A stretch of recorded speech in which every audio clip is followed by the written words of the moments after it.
La Turquie, confrontée à une nouvelle vague de migrants syriens. Près de 30 000 personnes sont actuellement massées de l'autre côté de la frontière et attendent que les Turcs leur ouvrent leurs portes.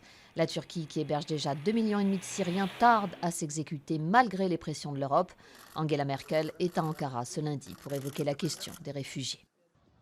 Cette nouvelle vague migratoire est la conséquence d'une offensive menée dans la région d'Alep depuis 8 jours par l'armée syrienne, appuyée par l'aviation russe. Les rebelles ont dû reculer dans 3 localités.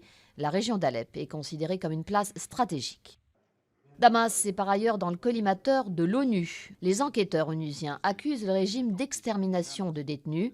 Les membres de la commission d'enquête de l'ONU sur les violations des droits de l'homme en Syrie ont recueilli de nombreux témoignages de victimes, prouvant que des dizaines de milliers de personnes, dont des femmes et des enfants, croupissent dans les prisons gouvernementales syriennes. 3 ans après avoir provoqué un séisme politique, Jérôme Cahuzac est devant la justice. L'ancien ministre du Budget est jugé pour avoir possédé un compte caché à l'étranger et trompé pendant des années le fisc français. À ses côtés, son ex-épouse Patricia Ménard et leur conseiller. Il risque une peine allant jusqu'à 7 ans de prison et 1 million d'euros d'amende.